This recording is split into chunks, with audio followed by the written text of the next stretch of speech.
ಎಲ್ಲರಿಗೂ ನಮಸ್ಕಾರ.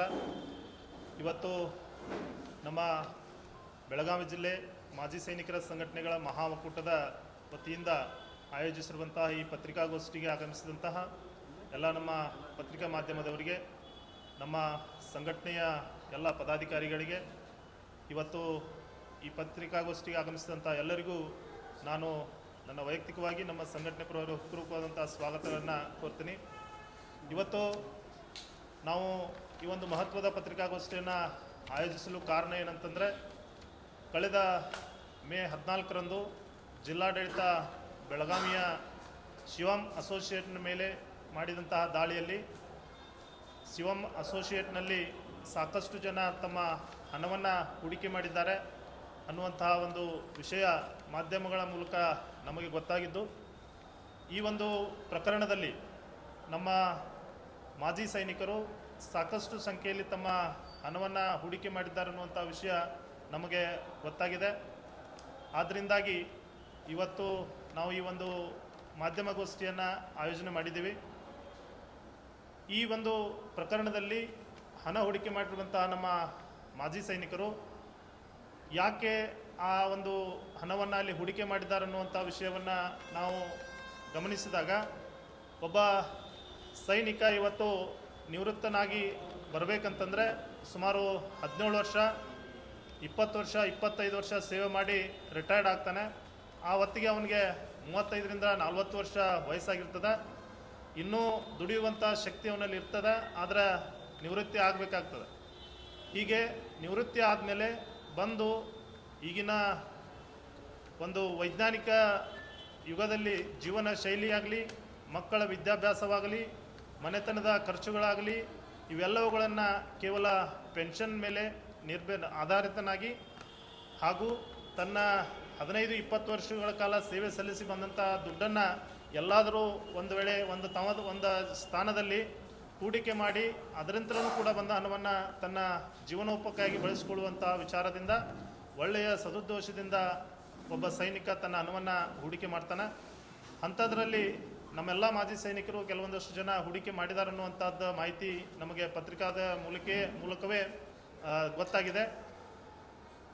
ನಮ್ಮ ಸೈನಿಕರು ಏನು ಹಣವನ್ನು ಹೂಡಿಕೆ ಮಾಡಿದ್ದಾರೆ, ಅದರ ಹಿಂದಿನ ಉದ್ದೇಶ, ಅವರು ಮಾಡಿದಂಥ ಉದ್ದೇಶ ಸರಿಯಾಗಿದೆ.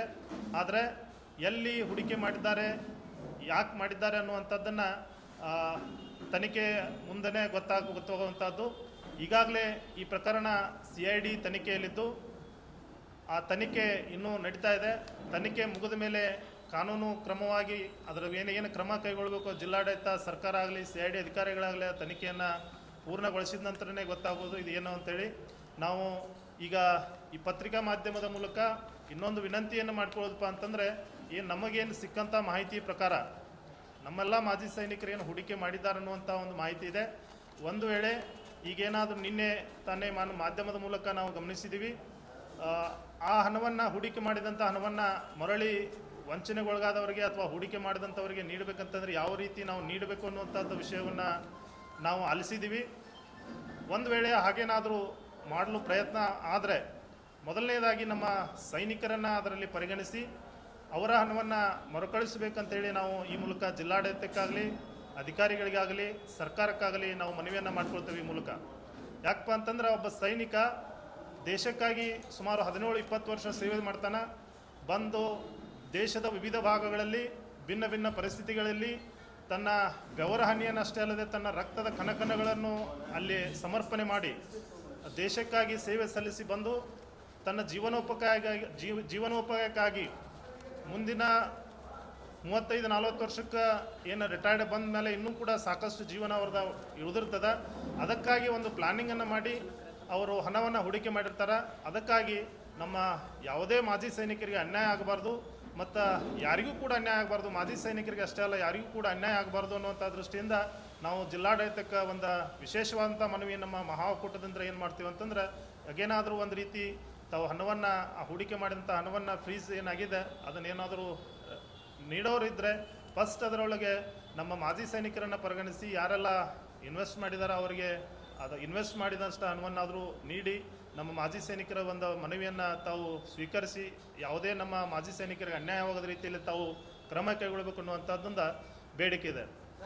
ಇನ್ಮೇಲೆ ಇದಾದ ನಂತರ ನಮ್ಮ ಮಾಜಿ ಸೈನಿಕರಿಗೆ ನಾವು ಸಂಘಟನಾತ್ಮಕವಾಗಿ ನಮ್ಮ ಸಂಘಟನೆಯಿಂದ ಒಂದು ಮನವಿ, ಒಂದು ಸೂಚನೆಯನ್ನು ನೀಡೋದೇನಪ್ಪ ಅಂತಂದ್ರೆ, ನಾವೆಲ್ಲ ಮಾಜಿ ಸೈನಿಕರು ಬಹಳ ಕಷ್ಟದಲ್ಲಿ ನಮ್ಮ ಸೇವೆಯನ್ನು ಮಾಡಿ ನಾವು ಇವತ್ತು ಬಂದಿರುವಂಥ ಹಣವನ್ನು ನಮ್ಮ ಕೈಯಿಂದ ತಪ್ಪಿದರೆ ಅದು ಯಾವ ರೀತಿ ಪರಿಣಾಮ ಬೀರ್ತದೆ ಅನ್ನುವಂಥದ್ದು ಸಾಕಷ್ಟು ಜನರಿಗೆ ಗೊತ್ತಿದೆ.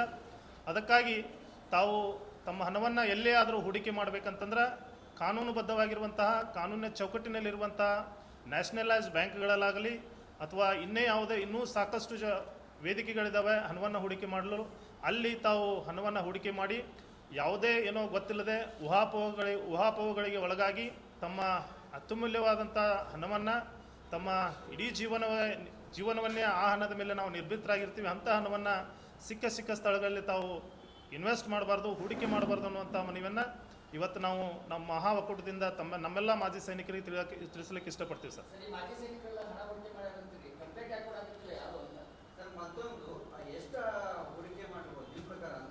ಸರ್, ಇದ್ರ ಬಗ್ಗೆ ನಮಗೆ ಇನ್ನೂವರೆಗೂ ನಮಗೂ ಕೂಡ ನಾವು ಸಂಘಟನಾತ್ಮಕವಾಗಿ ಏನು ಇವತ್ತು ಪ್ರೆಸ್ ಮೀಟ್ ಮಾಡಿದ್ವಿ, ಇಲ್ಲಿವರೆಗೂ ನಮಗೆ ಯಾವುದೇ ಮಾಹಿತಿ ಇಲ್ಲ ಸರ್. ಇದ್ರ ಬಗ್ಗೆ ನಮ್ಮ ಎಷ್ಟು ಜನ ಮಾಜಿ ಸೈನಿಕರು ಹೂಡಿಕೆ ಮಾಡಿದಾರೆ ಅನ್ನೋದು ಗೊತ್ತಿಲ್ಲ.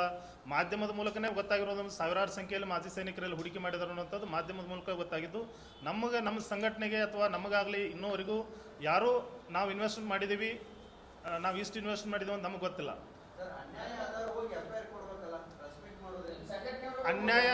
ಅನ್ಯಾಯ ಆಗಿದೆ ಅನ್ನೋದಕ್ಕೆ ಸರಿ ಸಂಘಟನೆದು ಕೊಡಕ್ಕೆ ಸರ್. ಈಗ ಸಂಘಟನೆಯಲ್ಲಿ ನಮಗೆ ಇನ್ನೋವರೆಗೆ ನಮಗೂ ಕೂಡ ಯಾರೂ ಬಂದು ಹೇಳಿಲ್ಲ ಸರ್. ಮಾಧ್ಯಮದಲ್ಲಿ ಈಗಾಗಲೇ ನಾವು ವರದಿಯನ್ನು ನೋಡಿದ್ದೀವಿ. ಫಸ್ಟ್ ದಿನ ಏನು ಇದಾಗಿತ್ತು ಅವಾಗನ ಮಾಧ್ಯಮದವರು ಹೇಳಿದಾರೆ ಸಂಘಟನೆಯಲ್ಲಿ ಸಾಕಷ್ಟು ಜನ ಮಾಜಿ ಸೈನಿಕರು ಇದರ ಮೇಲೆ ಹೂಡಿಕೆ ಮಾಡಿದ್ದಾರೆ ಅಂತೇಳಿ. ಅದೇ ಆಧಾರದ ಮೇಲೆ ಇದು ಭಾಳಷ್ಟು ಚರ್ಚೆ ಒಳಗಾಗಿದೆ. ಈ ವಿಷಯ ಇಡೀ ರಾಜ್ಯದಲ್ಲೇ ಚರ್ಚೆ ಇದೆ, ಇಡೀ ದೇಶದಲ್ಲೇ ಚರ್ಚೆ ಇದೆ. ಹಾಗಾಗಿ ನಮ್ಮ ಮಾಜಿ ಸೈನಿಕರು ಎಷ್ಟು ಮಾಡಿದಾರೋ ಏನು ಮಾಡಿದಾರೋ ಅದು ಗೊತ್ತಿಲ್ಲ. ಬಟ್ ಮಾಡಿದರೆ ಆ ರೀತಿ ನಮ್ಮ ಸೈನಿಕರನ್ನ ಪರಿಗಣಿಸ್ರಿ ಅನ್ನುವಂಥ ಉದ್ದೇಶದಿಂದ ನಾವು ಸಂಘಟನಾತ್ಮಕವಾಗಿ ಈ ಕ್ರಮವನ್ನು ಮಾಡತ್ತೇವೆ ಸರ್. ನಾವು ಸರ್ ನಮಗೂ ಕೂಡ ಕೆಲವೊಂದು ಈ ಮಾಧ್ಯಮದ ಮೂಲಕ ನಾವು ಕೇಳಿದ್ದು ಏನಪ್ಪ ಅಂತಂದ್ರೆ, ಇದುವರೆಗೆ ಅವರು ಯಾರಿಗೂ ಕೂಡ ಪ್ರತಿಯೊಂದು ಯಾವುದೋ ತಿಂಗಳಲ್ಲಿ ಅವ್ರು ಮಿಸ್ ಮಾಡದೆ ದುಡ್ಡನ್ನು ಕೊಡ್ತಾ ಇದ್ದಾರೆ ಅನ್ನುವಂಥ ಮಾಹಿತಿ ಇದೆ ಸರ್. ಹಾಗಾಗಿ ಅವರು ಎಷ್ಟು ವರ್ಷದಿಂದ ನಡೆಸ್ತಾ ಇದ್ದಾರೋ ಏನು ಮಾಡ್ತಾ ಇದ್ದಾರೋ ಗೊತ್ತಿಲ್ಲ. ಕಳೆದ 10-15 ವರ್ಷದಿಂದ ಸಂಸ್ಥೆ ನಡೀತಾ ಇದೆ ಅನ್ನುವಂಥದ್ದು ಮಾಹಿತಿ ಇದೆ. ಅಲ್ಲಿಂದ ಇಲ್ಲಿವರೆಗೂ ಕೂಡ ಇವತ್ತಿನವರೆಗೂ ಕೂಡ ಯಾರಿಗೂ ತಪ್ಪಿಸದ್ಲೆ ಹಣ ಕೊಟ್ಟಿದ್ದಾರೆ ಅನ್ನುವಂಥದ್ದು ಗಮನಕ್ಕೆ ಬಂದಿದೆ. ಆದರೆ ಅದು ಎಲ್ಲಿಂದ ಬರ್ತಾ ಇದೆ, ಹೇಗೆ ಬರ್ತಾ ಇದೆ ಅನ್ನುವಂಥದ್ದು ಮುಖ್ಯ ಆಗ್ತದೆ. ಅದನ್ನು ನಾವು ಮಾಜಿ ಸೈನಿಕರು ಗಮನಿಸಿ ಮುಂದಿನ ದಿನಮಾನದಲ್ಲಿ ನಾವು ಕ್ರಮ ಕೈಗೊಳ್ಳಬೇಕು. ಹಾಂ ಸರ್. ಸರ್, ಚೀಟಿಂಗ್ ಆಗಿಲ್ಲ ಅನ್ನೋದಕ್ಕೆ ಇನ್ನು ನಮ್ಮ ಗಮನಕ್ಕೆ ಯಾವುದೇ ಇಲ್ಲ. ಈಗಾಗಲೇ CID ತನಿಖೆಯಲ್ಲಿದೆ. ತನಿಖೆ ಮುಗಿದ ಮೇಲೆ ಗೊತ್ತಾಗೋದು ಚೀಟಿಂಗ್ ಆಗಿದೆ, ಮೋಸ ಆಗಿದೆ, ವಂಚನೆ ಆಗಿದೆ ಅನ್ನುವಂಥದ್ದು ಪ್ರಕರಣದ ತನಿಖೆ ಮುಗಿದ ಮೇಲೆ ಗೊತ್ತಾಗೋದು ಸರ್. ಸರ್, ನಾವು ಯಾರಿಗೂ ಭೇಟಿಯಾಗಿಲ್ಲ. ನಿನ್ನೆ ಇದನ್ನು ಪತ್ರಿಕಾಗೋಷ್ಠಿಯನ್ನು ನಡೆಸಬೇಕಂತೇಳಿ ನಾವು ಏನು ನಿನ್ನೆ ಕಮಿಷನರ್ ಸರ್ ಭೇಟಿಗೆ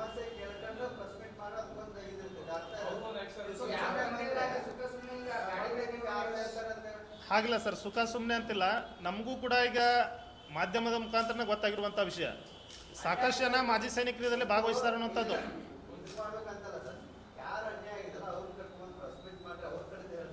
ಅನ್ಯಾಯ ಆಗೈತೆ ಅಂತ ಹೇಳಿ ಸರ್. ಈಗ ಯಾರೂ ಅನ್ಯಾಯ ಆಗೈತೆ ಅಂತ ಬಂದಿಲ್ಲ. ಆದರೆ ಇದರ ತನಿಖೆ ಆಗೋ ಮಟ್ಟ ಇದನ್ನು ಯಾರೂ ಏನು ಮಾಡಬಾರ್ದು ಅಂತ ಎಲ್ಲರೂ ಸುಮ್ಕಿದ್ದಾರೆ. ಮತ್ತು ಅವ್ರಿಗೆ ಸರಿಯಾಗಿ ದುಡ್ಡು ಕೊಡ್ತಾ ಇದ್ದಾರೆ ಅನ್ನುವಂಥ ಮಾಹಿತಿ ಇದೆ ಸರ್. ಇಲ್ಲಿವರೆಗೂ ಸರಿಯಾಗಿ ದುಡ್ಡು ಕೊಡ್ತಾ ಇದ್ದಾರೆ ಅನ್ನೋ ಮಾಹಿತಿ ಇದೆ.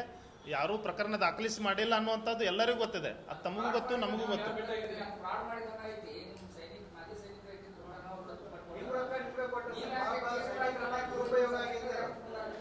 ಏನು ಸರ್? ಅಲ್ಲ, ಸೈನಿಕರ ಮುಂದೆ ನಮ್ಮ ಕಡೆ ಯಾರಾದರೂ ಬಂದ್ರೆ ಗೊತ್ತಾಗೋದಿಲ್ಲ ಸರ್. ಈಗ ಯಾರಾದರೂ ಆ ರೀತಿ ನಮ್ಮ ಕಡೆ ಯಾರಾದರೂ ಬಂದರೆ, ನಾವು ಇನ್ವೆಸ್ಟ್ ಮಾಡಿದ್ದೀವಿ, ನಾವು ಮೋಸ ಆಗಿದೆ ನಮ್ಮ ಕಡೆ ಬಂದರೆ ನಾವು ಕೂಡ ಜಿಲ್ಲಾಧಿಕಾರಿ ಅವರಿಗೆ ಅವ್ರು ಎಷ್ಟು ಜನ ಸೇರಿದಾರೆ ಅನ್ನೋದನ್ನು ಕೊಡ್ಬೋದು. ನಮ್ಮ ಜೋಡಿ ನಮ್ಮ ಥರ ಬಂದ್ರೆ. ಈಗ ನಾವು ಸಂಘಟನಾತ್ಮಕವಾಗಿ ಏನು ಮಾಡಬೇಕಾಗಿದೆ, ನಾವು ನಮ್ಮ ಮಾಜಿ ಸೈನಿಕರಿಗೆ ಜಾಗೃತಿಯನ್ನು ಮಾಡಬೇಕಾಗಿದೆ. ಅದಕ್ಕಾಗಿ ನಾವು ಇನ್ನು ಮುಂದೆ ಈ ರೀತಿ ಯಾವುದಂಥ ಘಟನೆ ಆಗಬಾರ್ದು ಅನ್ನುವಂಥ ಒಂದು ಜಾಗೃತಿ ಮೂಡಿಸುವ ಸಲುವಾಗಿ ಈ ಒಂದು ಕಾರ್ಯಕ್ರಮವನ್ನು ನಾವು ಇಟ್ಕೊಂಡಿದ್ದೀವಿ ಸರ್.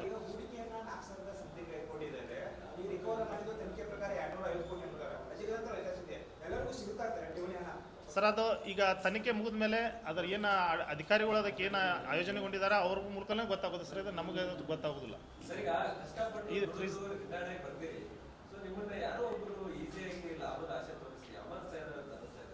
ಹೌದು ಸರ್, ಈ ರೀತಿ ಪ್ರಕರಣಗಳು ಸಾಕಷ್ಟು ಆಗಿದಾವ. ಅದಕ್ಕೆ ಕಾರಣ ಏನಂತಂದ್ರೆ ಈಗ ಯಾವುದೇ ಒಂದು ಕಂಪ್ನಿಗಳಾಗಲಿ ಈ ರೀತಿ ಕಂಪ್ನಿಗಳು ಏನಾದ್ರು ಇರ್ತಾವ, ಅವ್ರ ಮಾಜಿ ಸೈನಿಕರನ್ನ ನಿವೃತ್ತಿ ಯಾರಾಗ್ತಾರೆ ಅವ್ರನ್ನ ಹುಡುಕ್ತವಂಥ ಸನ್ನಿವೇಶ ಇದೆ.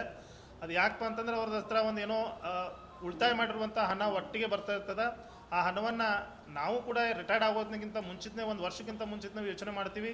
ನಮಗೆ ಬರುವಂಥ ಹಣವನ್ನು ನಾವು ಎಲ್ಲಿ ಒಳ್ಳೆಯ ಸ್ಥಾನದಲ್ಲಿ ಹೂಡಿಕೆ ಮಾಡಬೇಕು, ನಮ್ಮ ಮುಂದಿನ ಜೀವನವನ್ನು ನಾವು ಯಾವ ರೀತಿ ಆ ಹಣದ ಮೇಲೆ ರೂಪಿಸ್ಕೊಳ್ಬೇಕು, ನಾವು ರಿಟೈರ್ಡ್ ಆದ ನಂತರ ಸರ್ಕಾರಿ ನೌಕರಿ ಸಿಗುತ್ತೋ ಇಲ್ಲೋ ಅನ್ನುವಂಥದ್ದು ಗೊತ್ತಿರೋದಿಲ್ಲ.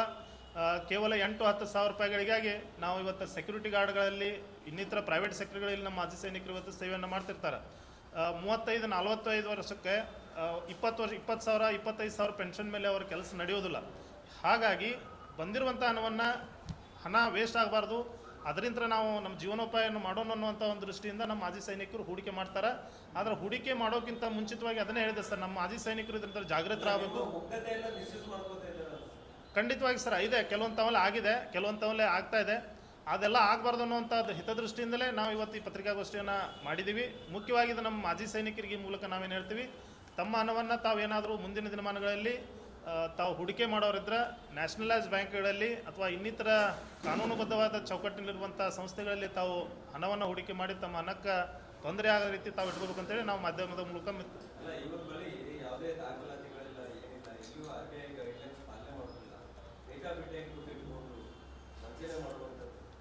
ಆಗಿದೆ ಸರ್. ಅದಕ್ಕಾಗಿ ಈಗ ತನಿಖೆ ನಡೆದಿದೆ. ಆ ತನಿಖೆ ನಡೆದ ಮೇಲೆ ನಮಗೆ ಇದ್ರ ಬಗ್ಗೆ ಗೊತ್ತಾಗೋದು, ಅದು ಎಷ್ಟು ನಿಜ ಇದೆ, ಎಷ್ಟು ಸುಳ್ಳಿದೆ, ಮೋಸ ಆಗಿದೆಯೋ ಇಲ್ಲೋ ಅನ್ನೋಂಥದ್ದು ಗೊತ್ತಾಗೋದು ತನಿಖೆಯನ್ನು ಮುಗಿದ ಮೇಲೆ ಗೊತ್ತಾಗೋದು.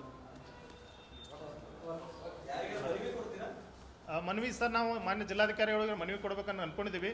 ಆದರೆ ನಮ್ಮ ಕಡೆನೂ ಇದುವರೆಗೂ ಯಾರೂ ಮಾಜಿ ಸೈನಿಕರು ಬಂದಿಲ್ಲ. ನಮಗಿದೆ ಮನವಿಯನ್ನು ಕೊಡ್ತೀವಿ ಸರ್ ನಾವು ಮಾನ್ಯ ಜಿಲ್ಲಾಧಿಕಾರಿಗಳಿಗೆ.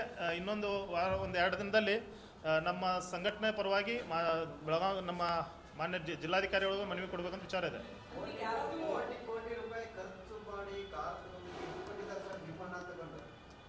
ಸರ್ ಅದ್ರ ಬಗ್ಗೆ ತನಿಖೆ ನಡೀತಾ ಇದೆ. ಅದು ಕೊಟ್ಟದ್ದು ನಿಜಾನೋ ಸುಳ್ಳೋ ಗೊತ್ತಿಲ್ಲ.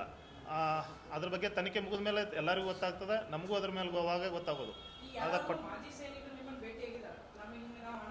ಇಲ್ಲ ಸರ್, ಇದುವರೆಗೆ ನಮ್ಮನ್ನು ಯಾರೂ ಭೇಟಿಯಾಗಿಲ್ಲ. ಆದರೆ ಈ ವಿಷಯ ಏನು ಬಹಳಷ್ಟು ಚರ್ಚೆಯಲ್ಲಿರೋದ್ರಿಂದ ನಾವು ನಮ್ಮ ಸೈನಿಕರನ್ನು ಇನ್ನು ಮುಂದೆ ಆದರೂ ಜಾಗೃತಿಗೊಳಿಸೋಣ ಉದ್ದೇಶದಿಂದ ನಾವು ಪ್ರೆಸ್ ಮೀಟ್ ಮಾಡಿದ್ವಿ. ಹೊರತಾಗಿ ಅದು ಮಾಡಿದ್ದು ತಪ್ಪು, ನಮ್ಮ ಮಾಜಿ ಸೈನಿಕರು ಮಾಡಿದ ತಪ್ಪು, ಪರ ವಿರೋಧ ಯಾವುದೂ ಇಲ್ಲ. ಇಲ್ಲಿ ಯಾರೂ ಭೇಟಿಯಾಗಿಲ್ಲ ಸರ್. ಓಕೆ ಸರ್, ಧನ್ಯವಾದ.